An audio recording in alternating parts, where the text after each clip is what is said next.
Las alarmas parpadeaban en rojo en las pantallas tras la larga mesa de cristal, proyectando reflejos urgentes sobre superficies pulidas y egos aún más pulidos, y la sala de juntas del piso 27 bullía de tensión. Mientras los servidores principales de la compañía estaban bloqueados, su logística congelada y el contrato multimillonario al borde del colapso, ejecutivos con elegantes trajes se inclinaban hacia adelante, con el sudor brillando bajo sus cuellos a medida. Nadie tenía una solución. No había alternativa. Ingenieros habían volado desde otras ciudades. Se había llamado a programadores y el departamento de TI había intentado reiniciar todas las defensas. Sin embargo, las pantallas anunciaban un fracaso. El director Ramírez estaba de pie a la cabecera de la mesa. Era de esos que solo sonreían cuando alguien más sufría. Se giró y vio a Mateo, el conserje, de pie en silencio con una escoba en la mano, vestido con un impecable traje gris, con el pelo engominado hacia atrás y una voz naturalmente condescendiente. Su uniforme era azul, descolorido tras años de fregar la suciedad ajena, y su rostro, desgastado y surcado de arrugas, exhibía esa dignidad que no pide ser vista. El director, buscando a alguien a quien culpar o burlarse, lo señaló con una mueca que resonó en las paredes de cristal porque solo había entrado a limpiar las ventanas. «Mateo, ¿qué pasa? Se te ocurrió una idea brillante para salvar el negocio», rió entre dientes. Los ejecutivos lo siguieron, algunos conteniendo la risa y otros disfrutando del espectáculo. «Te diré una cosa. Si puedes resolver esto, te nombro gerente», añadió Ramírez con tono teatral. La sala estalló en carcajadas, no de alegría, sino de crueldad. Mateo ni siquiera parpadeó. Bajó la mirada, apretando con fuerza el palo de escoba con una mano como si agarrara algo mucho más profundo que la madera. Su silencio no era debilidad, sino memoria, cálculo, contención. Asintió una vez, suavemente, y salió de la sala. La risa se desvaneció tras él como ecos en una catedral. El pequeño bolígrafo que sobresalía del bolsillo de su camisa pasó desapercibido. Cuando la puerta se cerró tras él, nadie pudo ver el fuego inmóvil en sus ojos. Porque nadie, ni siquiera el hombre del traje gris, podía haber imaginado que el conserje del que acababan de reírse solía construir sistemas 10 veces más complejos que el que el equipo del $1.000.000 no lo pudo solucionar. Los ejecutivos habían abandonado la torre de oficinas y las luces se habían apagado, convirtiéndose en un leve zumbido.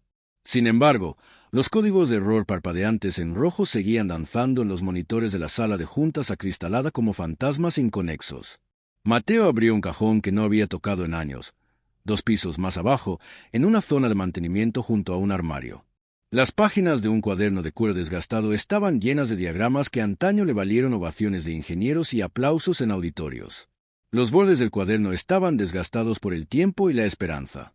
Mateo había sido arquitecto jefe de sistemas en una empresa tecnológica latinoamericana y fue uno de los impulsores del enrutamiento logístico autónomo. Sin embargo, un golpe político, un colapso económico y la repentina enfermedad de su esposa lo obligaron a cruzar la frontera con solo una visa y la promesa de sobrevivir. Ya no era respetado, y los títulos no se podían transferir a esta nueva nación. Sin embargo, nunca perdió la cabeza. Como los músicos conocen las notas, comprendía la arquitectura de sistemas, no solo el cómo, sino también el por qué. Y ahora, ese sistema de sala de juntas, el que los supuestos expertos de Ramírez no pudieron arreglar, se basaba en un marco al que Mateo había contribuido hacía casi 15 años. Sentado en un escritorio de mantenimiento tenuemente iluminado, con una lámpara parpadeante y una computadora portátil prestada del almacén de TI, escaneaba líneas de código fallido proyectadas a partir de capturas de pantalla que había tomado discretamente durante sus horas de limpieza. Tenía café de una taza rota a su lado mientras sus dedos, firmes y seguros, rastreaban protocolos obsoletos e identificaban un bucle de fallo recursivo enterrado 3 actualizaciones a la vez, algo que ningún ingeniero externo encontraría sin contexto. Ejecutaba simulaciones en papel y las comprobaba con sus propias notas, deteniéndose solo para secarse el sudor de la frente con el dorso de la manga. Detestaba los elogios.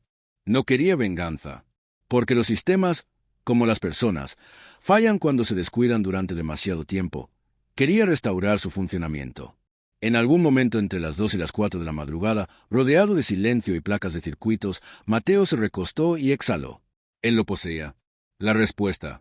Elegante, limpia, verdadera en su simplicidad. El sistema recuperaría su ritmo con solo una puerta de enlace parcheada y una vía lógica corregida.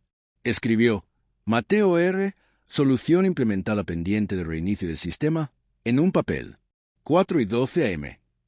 Luego se levantó, estiró su dolorida espalda y volvió a guardar su vieja libreta en el último cajón. Cuando regresó a la sala de juntas justo antes del amanecer, el sol aún no había salido, pero la tormenta dentro de la empresa ya había pasado. Las luces rojas se habían apagado. Las pantallas estaban en silencio. Y el edificio, por primera vez en días, estaba en paz. Nadie lo había presenciado. Nadie había oído la corrección. Sin embargo, por la mañana, el silencio sería tan audible que todos los empleados, incluido un director extremadamente arrogante, se verían obligados a escuchar. Los imponentes ventanales de la sala de juntas del piso 27 dejaban entrar la dorada luz del amanecer, pero la calidez que traía era insignificante comparada con el frío que ahora reinaba en el aire. Un silencio diferente siguió, no de paz, sino de incredulidad. Las pantallas que antes gritaban con alarmas rojas ahora mostraban un único mensaje radiante en todos los paneles: sistema funcional, estado restaurado. No había alertas, ni fallos, ni gráficos que infundieran pánico, solo tranquilas marcas de verificación verdes brillando contra la interfaz blanca como señales sagradas después de una tormenta digital. El personal entró lentamente, al principio perplejo y luego atónito. Los ingenieros informáticos parpadeaban, susurraban, revisando registros de diagnóstico que no reconocían. Mateo estaba de pie, solo, cerca de la pantalla con su descolorido uniforme azul de conserje, sosteniendo una pequeña pila de diagramas escritos a mano y mostrando la misma paciencia serena en sus ojos. No dijo nada de inmediato. No estaba obligado a hacerlo. La sala ya estaba cambiando. El director Ramírez llegó el último, entrando con su arrogancia habitual, con el teléfono pegado a la oreja y las gafas de sol puestas en el interior, vociferando sobre servidores de respaldo y pidiendo actualizaciones de emergencia. Sin embargo, su voz se apagó a media frase al entrar en la sala y ver las pantallas, el silencio y a todo el personal paralizado de asombro alrededor de Mateo. ¿Qué? ¿Qué pasó?, preguntó, frunciendo el ceño y con la confianza empezando a flaquear. Un joven programador susurró: «¿Está funcionando? Completamente. Todo está arreglado». «Pero nadie del equipo ha implementado nada», añadió otro. La tensión aumentó a medida que las miradas se dirigían lentamente a Mateo, quien dio un paso al frente, levantó sus notas y las depositó con cuidado sobre la mesa de conferencias. Había un bucle recursivo oculto en el protocolo de la capa de transporte. Estaba interfiriendo con las actualizaciones de autenticación más recientes. Escribí un script de omisión basado en la estructura heredada. Debería funcionar, pero recomiendo un parche permanente el próximo trimestre. Las palabras eran simples, pronunciadas en voz baja, pero en esta sala, una sala que una vez se rió en su cara, resonaron como un trueno. Ramírez fijó la mirada, parpadeando. «¿Tú arreglaste esto?» Mateo solo asintió. Sin orgullo, sin petulancia. Solo la verdad. Una empleada de recursos humanos, que se había reído cruelmente el día anterior, estaba ahora en shock y se tapó la boca con la mano.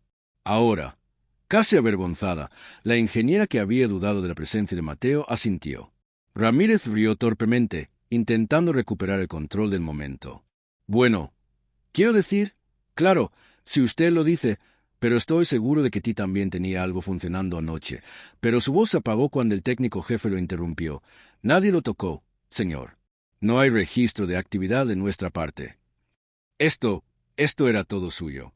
Esta vez, el silencio regresó, no incómodo, sino eléctrico. Poderoso. El conserje, el hombre invisible, acababa de hacer lo que equipos enteros con títulos y sueldos no podían. El hombre del que se burlaban los había salvado a todos. Y aunque no lo dijo, todos en la sala recordaban las palabras que aún flotaban como humo. «Si lo resuelves, te nombro gerente». Mateo permaneció en silencio en medio de todo, no por reconocimiento ni por venganza, sino porque en el fondo sabía algo que ellos desconocían: que la brillantez no lleva traje y la dignidad no necesita permiso para alzarse.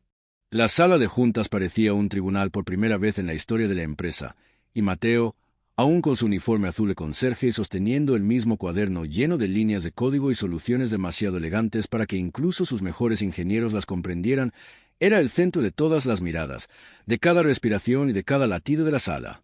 El mismo personal que antes reía ahora estaba de pie, respetuoso y en silencio a su alrededor, no por miedo, sino por asombro. El director Ramírez, sentado al final de la mesa, luchaba por mantener el control de la historia que se desarrollaba a su alrededor, a pesar de llevar un traje gris impecable y parecer conmocionado. Forzó una sonrisa, jugueteó con un bolígrafo, y su voz, antes autoritaria, se volvió insegura y quebradiza. «Todo esto es muy impresionante», dijo con un tono meloso, con un toque de condescendencia. «Pero no nos pasemos de la raya. Nadie de ti lo ha tocado», intervino un técnico.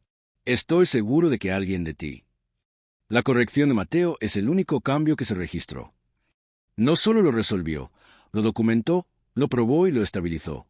Añadió un miembro del personal. Solo un hombre mayor de cabello plateado y gafas de montura fina, el inversor al otro extremo de la mesa, que había entrado silenciosamente justo antes del amanecer, se aclaró la garganta y se inclinó hacia adelante. «Director Ramírez, estuve en esta sala ayer», dijo con frialdad. «Le oí decirle a este hombre, y cito, si puede resolver esto, lo nombraré gerente». Como una oleada de juicio, la sala se sumió en el silencio. Su rostro palideció y abrió la boca para hablar, pero no salió nada. «Ahora sí que soy un hombre de palabra», continuó el inversor. «¿Y usted?» Todas las miradas estaban puestas en el hombre que antes reía a carcajadas, pero que ahora se encoge bajo el peso de la responsabilidad, creando mucha tensión en el ambiente. Era solo una broma, obviamente. Ramírez rió nervioso, pero el inversionista levantó la mano. «No, señor. En este negocio, el liderazgo nunca se bromea. Llevaré esto a la junta directiva y a la prensa, si no cumple con su palabra». La sala se llenó de un murmullo bajo antes de que un miembro del personal, luego otro, rompiera el silencio con un aplauso lento e inesperado. No por Ramírez, por Mateo. Estaba sucediendo. La situación había cambiado. El director suspiró, forzó una sonrisa y se ajustó la corbata, aunque no necesitaba arreglársela.